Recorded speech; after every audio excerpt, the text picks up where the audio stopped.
You know that feeling. The moment you drive past the last street light and suddenly the world outside your car just changes. Everything feels different, more intense. Tonight, we're doing a deep dive into that specific vulnerability. When you're driving alone, dark road, isolated, and things get terrifyingly real. We're looking at true stories, some solved, some, well, deeply unsolved. It's really about the psychology of it, isn't it? How isolation changes your perception. In the city, your car is just, transport. Right. But out there, 2 a.m., empty highway. Yeah. It's suddenly this little Fraggle box of light. And you feel like a target. Exactly.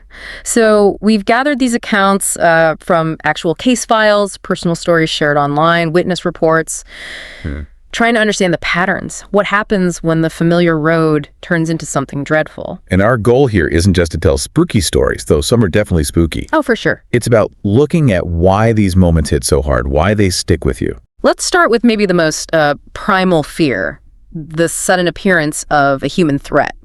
Someone intends harm right there on your routine drive. Okay, let's go back to the 1980s. Mexico. Before cell phones were everywhere, remember? Right, totally different world. The place is called Mil Cumbres. Yeah. 1,000 curves. It's this scenic but pretty challenging 40-mile road between Aurelia and Child Hidalgo. And the story comes from someone driving with their grandfather, their abuelo, described as really tough, unflappable. Exactly. So they're driving slowly at night. It's peaceful, looking at the stars over Michoacan. Just a quiet moment. Until it isn't. Until it really isn't. Suddenly the grandfather just slams on the brakes violently, throws the narrator forward. No warning. No warning, no explanation. And he doesn't stop to see what it was. He immediately shifts into reverse, floors it, and just gets out of there. Pure terror on his face. Wow. So what do they see? As they're speeding backwards, the narrator catches a glimpse. It's a silhouette stepping out from the trees by the roadside. Just a person. A person carrying something. Something described as long and heavy. Oh, no. Yeah. It clicked later. They'd almost driven right into bandidos. Armed robbers who preyed on trucks, travelers, anyone on that remote road at night. Only the grandfather's instant reaction saved them. Just sheer instinct. That immediate switch from peace to mortal danger. That's chilling. It really is. But sometimes the threat isn't direct confrontation. Sometimes it's staged. Yeah. Calculated. Like this next one from rural Illinois. Okay, Illinois. What happened there? This person's driving a route they know really well. Going to their parents' place, practically on autopilot. It's late, it's dark. Familiar story so far. Right. Then they see that glint in the headlights. Reflective eyes. They think deer. Okay, common hazard on rural roads. Exactly. So they slam the brakes, coming down from like 60 miles per hour, bracing for impact. Yeah. Manage to stop in time, avoid hitting anything. But then they try to see what it was. Yeah. The car's dome light is busted, so they grab a flashlight and they shine it over. And it's not a deer standing there. It's a deer's head. Just the head. What? Yeah. Impaled on a stake, driven into the dirt right by the road, facing oncoming traffic. Wait, a deer head? Yeah. On a stake, deliberately placed there. Deliberately placed, facing the road, like a warning. Yeah. Or something else. That's not just scary. That's deeply disturbing. That's psychological. Totally. The fear shifts instantly, doesn't it? Yeah. It's not about hitting an animal anymore. It's realizing someone put that there. Someone created that specific terrifying tableau for you or someone like you to find. Was it a prank or something darker? Who knows?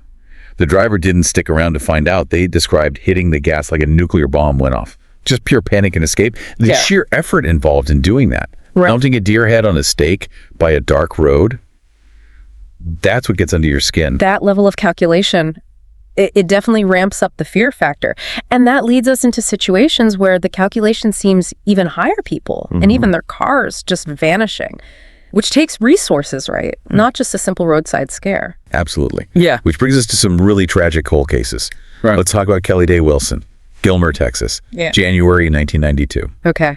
What happened to Kelly? Kelly was only 17, high school senior, popular girl. She worked at the Northeast Texas video store. She closed up around 8:30 p.m. on January 5th, made the night deposit at the local bank. There's grainy footage, but it's hard to make a positive ID. She was last seen getting into her car after that. And then Nothing. Until about 5 a.m. the next morning when her car was found abandoned in a parking lot. Abandoned how? What was the scene like? Alarming. One tire was slashed, but inside the car, all her personal belongings. Her purse was still there. Purse still there. But Kelly, gone. And her keys, Also gone. also gone. So not a robbery. A slashed tire suggests maybe forcing her to stop or stopping her from leaving easily. Keys gone, she's gone. Sounds like an abduction. Swift.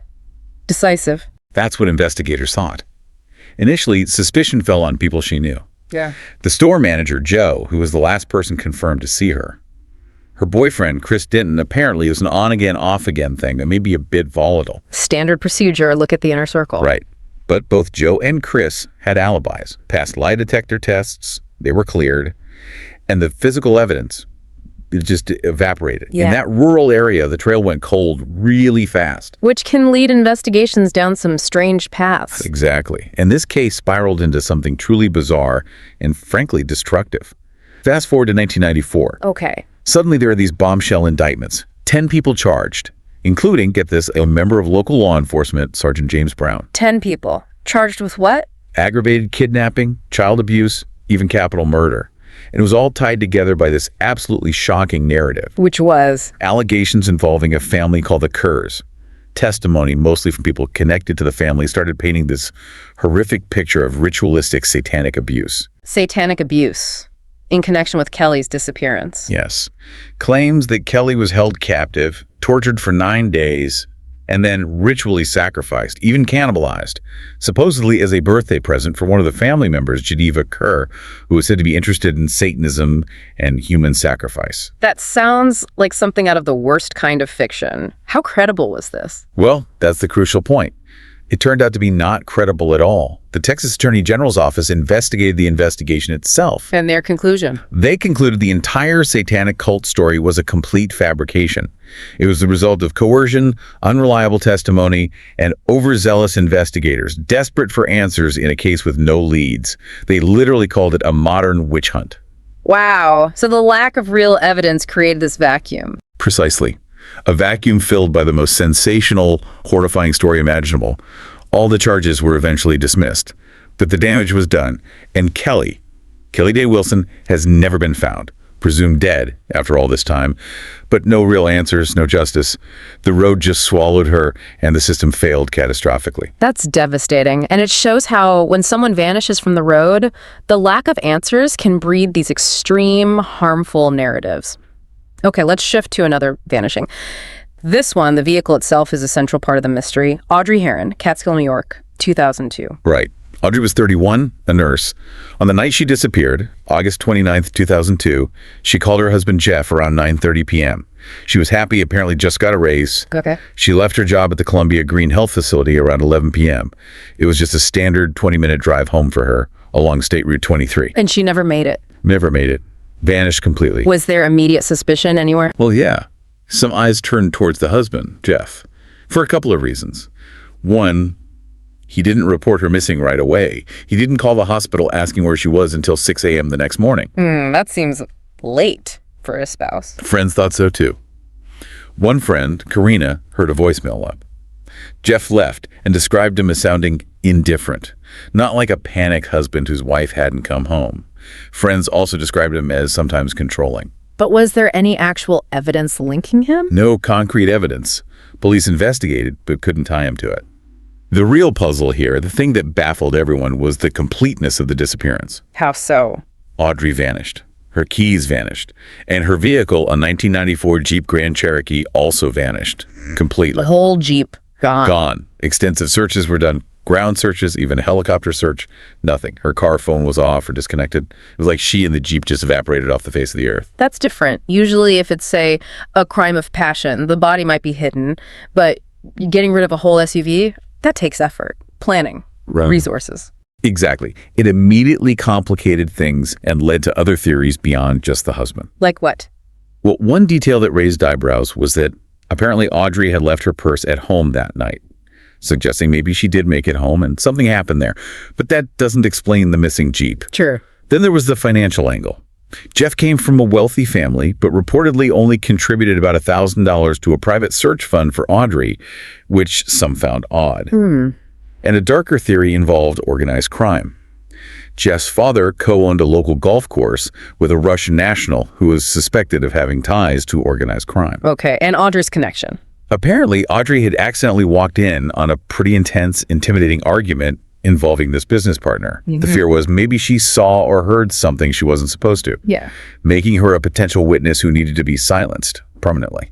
And maybe those connections provided the means to make a Jeep disappear. That would explain the resources needed, potentially. Any other leads? There was also focus on a man who worked at the hospice, where Audrey sometimes worked. He had a prior history of indecent assault. Some of Audrey's friends theorized he might have hidden in the back of her Jeep. Apparently, the locks on her Jeep were known to be faulty. An opportunistic attack? Possibly. But again, how does a lone attacker make a Jeep Grand Cherokee vanish without a trace? That brings us back to the police analysis. What did they conclude? They were convinced it was foul play, but they specifically highlighted the difficulty. They said whoever did this needed the resources to dispose of a huge automobile and essentially disappear it from the face of the earth. So they suspected something more complex than a lone actor? It definitely leans that way. It suggests planning, maybe a network, people capable of handling that kind of disposal.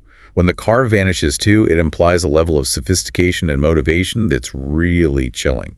The idea that there are operations capable of just extracting a vehicle and driver from existence, that's a whole other level of fear.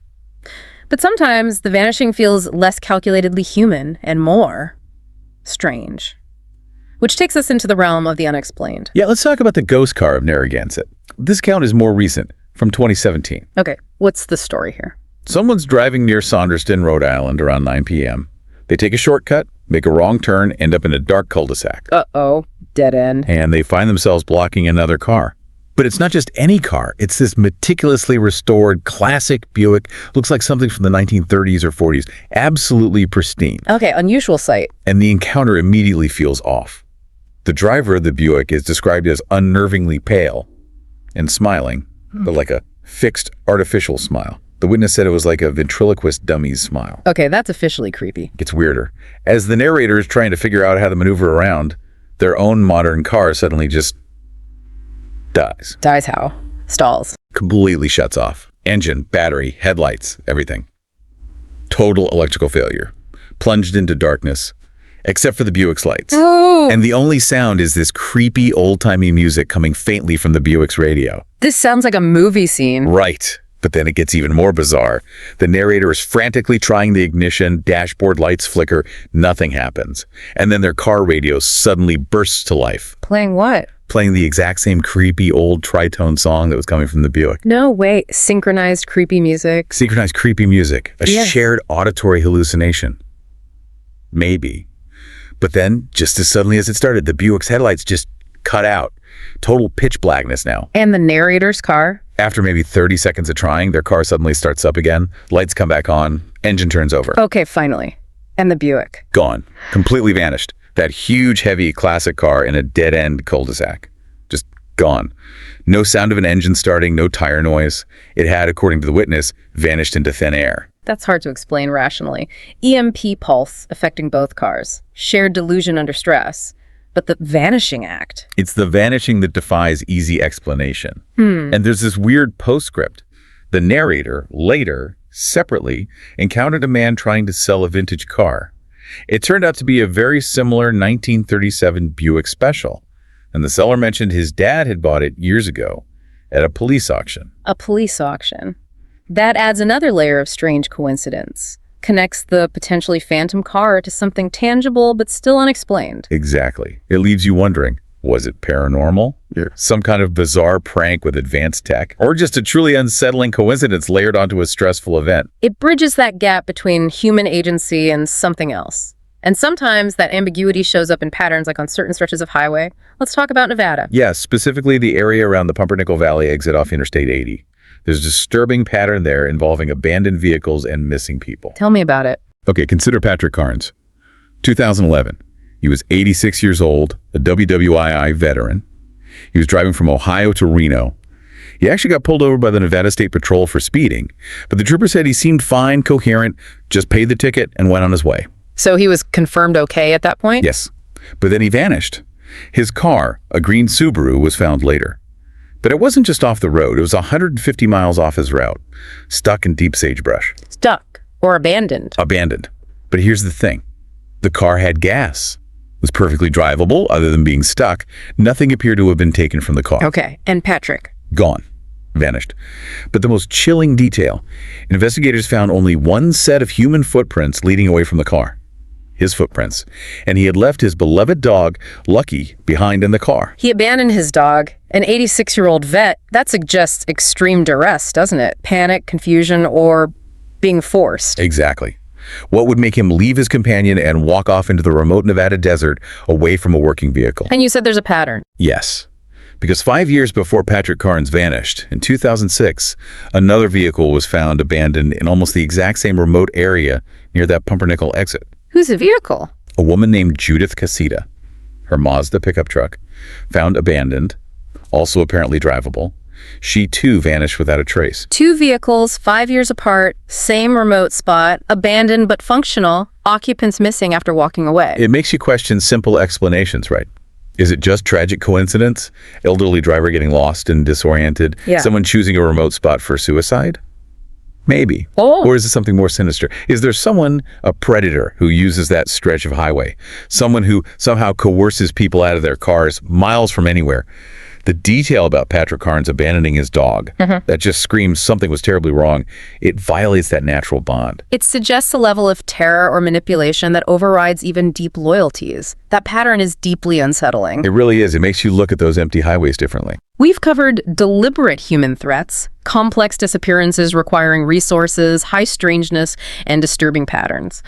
But maybe let's bring it back, just for a moment, to the most common, mundane danger on those dark roads. Right. Because sometimes the monster isn't outside the car at all. Exactly. We heard one last brief anecdote. Someone driving home late, exhausted after a long weekend away. Doing maybe 70 mile per hour on the highway? Yeah. And they just nod off for a split second. And the sound that wakes them up. The sound of the guardrail grinding against the side of their car? Yeah. They snapped awake just in time to wrench the wheel away, narrowly avoiding a potentially catastrophic pileup at high speed. It's a stark reminder, isn't it? Sometimes the most terrifying threat on that dark, lonely road isn't a bandito or a phantom car or a serial killer. It's just biology. It's your own body betraying you at the worst possible moment. It grounds the whole discussion, really, because whether it's human evil or something inexplicable or just sheer exhaustion, the act of driving at night, especially alone, puts you in this uniquely vulnerable state. You're exposed to dangers you just can't always anticipate or control. Absolutely. And maybe the final thought to leave you with tonight is this. Think about the sheer capability involved in making people and their large vehicles. Audrey Herron's Jeep, Patrick Carnes' Subaru, vanished completely, off the grid, without a trace, often from major routes. It implies a level of organization or resources, or maybe just ruthless efficiency that's honestly hard to comprehend. It suggests that our dark highways might conceal systems, methods, maybe even networks that operate entirely outside our normal understanding of crime and disappearance. Secrets far deeper, perhaps, than we're really prepared to accept. Thank you for joining us and following these, well, frankly, terrifying stories tonight. We hope this deep dive gave you something to think about next time you're on a lonely road after dark. If you found this discussion compelling, please do subscribe to the Horror Docx channel. Yeah, give this deep dive a like if you appreciated it, and maybe share it with others who are interested in true horror, true crime, and these kinds of unsolved mysteries. Stay safe out there. Goodbye for now.